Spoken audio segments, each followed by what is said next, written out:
O tempo todo eles estão, parece que, criticando o povo de Deus, o povo de Israel, chamando eles ao arrependimento. Por que será tantos livros de profetas menores? Aí eu fiquei curioso, né? Falei, não, vou pesquisar isso aí. Por que tanto livrinho pequeno? A gente vê, os profetas eles não são menores porque eles fossem mais baixinhos, né? Mas eles são menores porque o livro que eles escreveram foram livros pequenos. Você tem profetas, por exemplo, como Daniel, Isaías, tem livros grandes, então a gente chama de profetas maiores, porque escreveram livros maiores. E os profetas menores são os que escreveram pouca coisa. Será que existe um profeta que não escreveu nada? Acho que a Bíblia fala de vários profetas que a gente lê a mensagem dele, mas eles na verdade não escreveram livros. Então, profetas menores são apenas um nome técnico para designar aqueles livros pequenininhos, às vezes de 3, 4 capítulos, né, como é o caso de Jonas. E por que eles estão ali todos juntos? Qual que é o objetivo de ter vários livros pequenos que parecem ter a mesma mensagem para o povo de Deus? Eu fui dar uma pesquisada porque eu sou meio curioso a respeito disso. Sempre sou meio curioso. E aí eu encontrei a seguinte informação. A Bíblia hebraica, ela junta esses livros como um livro só. Você lembra que antigamente eles tinham rolos, né, de livros? E eles chamavam esse apenas de um livro. É o livro dos profetas menores. E ele tem essa sequência aqui. E quando a gente para analisar a sequência dos livros, a gente começa a entender uma mensagem que existe por trás dessa sequência. Por que esses 12 livros são colocados do jeito que eles estão? E por que elas têm essa sequência? Quando a gente analisa a mensagem deles, e é lógico que a mensagem de Amós também está no meio delas, a gente percebe que existem 3 seções diferentes de livros dos profetas menores. A Bíblia hebraica tem apenas um livro que está na ordem diferente da nossa, mas ela se encaixa nessa estrutura também. A gente percebe que os livros são separados na seguinte seção. Os primeiros 6 livros, eles falam sobre o pecado. Amós está no meio deles e a gente vê muita descrição sobre o pecado. Os próximos 3 livros, eles falam sobre a punição, e os últimos 3 livros falam sobre a restauração. Então existe uma ordem, existe uma sequência nos livros dos profetas menores. Quando a gente analisa essa sequência, a gente analisa a sequência que Deus dá no plano da salvação.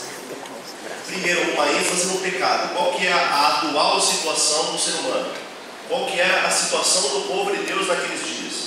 Era uma situação de pecado. O povo havia se rebelado contra Deus. E Amós está nesse grupo dos que falam sobre o pecado de Israel. E depois, qual que é a ênfase? A ênfase é a punição. Os próximos 3 livros vão falar sobre a punição. Naum fala sobre a punição contra a Síria.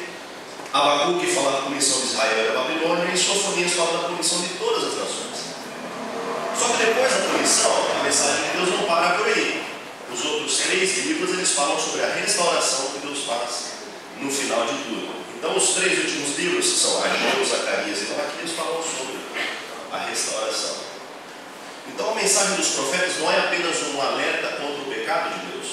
Não é apenas uma repreensão, não é apenas um chamado de Deus para que eles retornem à aliança. Não é apenas um chamado para que o pecador deixe o seu caminho de pecado. É uma mensagem que dá uma ênfase na atual situação do ser humano. É uma mensagem que fala sobre a punição. Se vocês não se arrependerem, vai acontecer isso, isso e isso. E é uma mensagem que também fala sobre a restauração. Porque a missão de Deus, ela nunca para na punição. Então, dentro desses 12 profetas menores, a gente consegue entender uma mensagem que existe por trás deles. E é por isso que a gente está estudando eles esse trimestre. Porque a gente tem que entender essas 3 mensagens de Deus para o seu povo também hoje.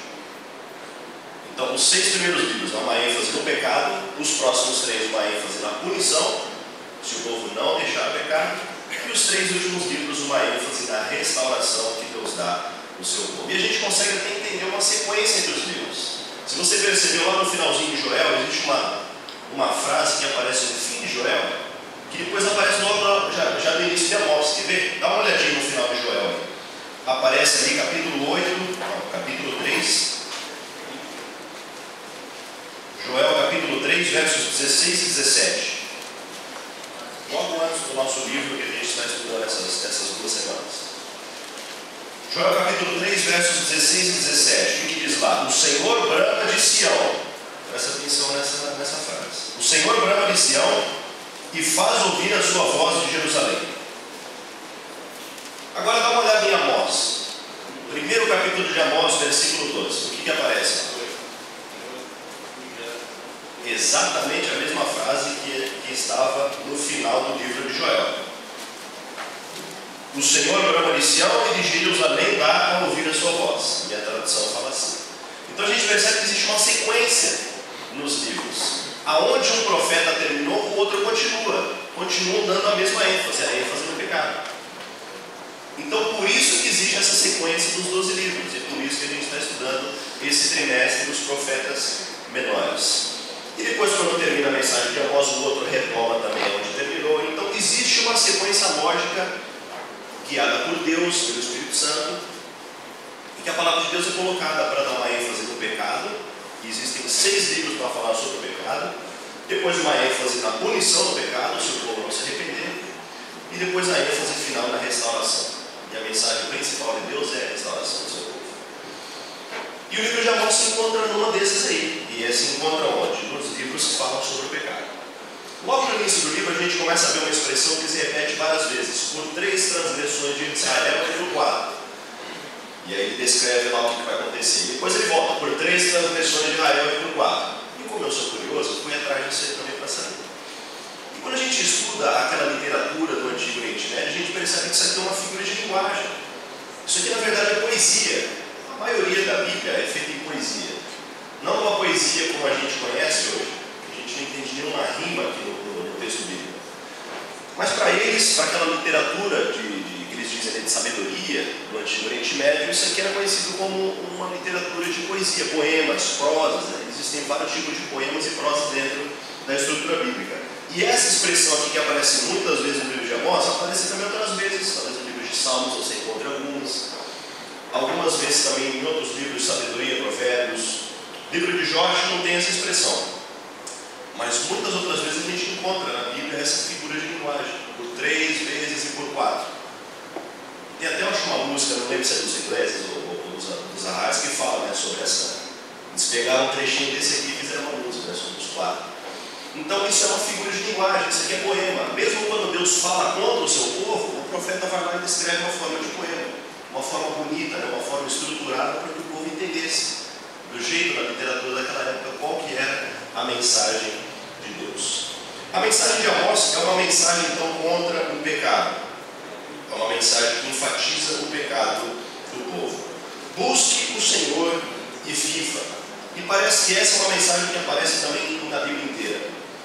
Sempre que o povo busca Deus, isso representa a vida. Quando o povo se afasta de Deus, isso representa a morte. Desde o jardim do Éden, Deus havia colocado a sua lei ali. Se o povo obedecesse aquela lei, qual que era a lei? Você pode usar tudo que existe aqui dentro, mas você não chega perto daquela árvore. O dia que você comer daquele fruto, você certamente morrerá. Se o povo obedecesse, né, se Adão e Eva obedecessem a lei de Deus, eles teriam vida. E se eles desobedecessem, infelizmente, eles acabaram perecendo. Busque o Senhor e viva. E essa é uma mensagem muito clara para aqueles dias e parece que também faz muito sentido para nós hoje. Uma das ênfases que a lição deu nessa semana foi odiar o mal e fazer o que é certo.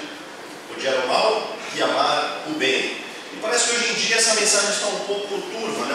um tanto nublada no mundo aí fora. Porque parece que para as pessoas hoje não existe muito esse negócio de certo e errado. O que é certo e o que é errado? O certo e errado é o que eu acho que é. E as pessoas hoje vivem aí fora dizendo isso. Se eu me sinto bem fazendo isso, se eu acho certo, então o certo é esse. As pessoas acabam colocando a ênfase do certo e errado no quê? Na própria pessoa. É uma ênfase egoísta sobre essa ética. Quem é que define o que é certo e o que é errado? Para nós cristãos que estamos aqui hoje, quem é que define o que é certo e o que é errado? Quem? Estamos animados aqui. Gente, vocês podem participar, viu? Eu estou aqui passando a lição, não, estou recapitulando. Vocês podem ficar à vontade para também falar. Quem que define o que é certo e o que é errado? O alguém ia falar?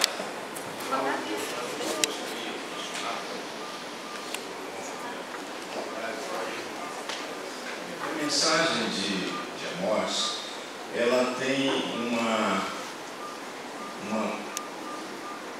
um efeito tão evidente nos dias de hoje, porque você pode observar que duas instituições que Deus criara, que estabeleceram, né, o sábado e o casamento, Satanás ele atingiu exatamente essas duas instituições. E hoje nós vemos o que?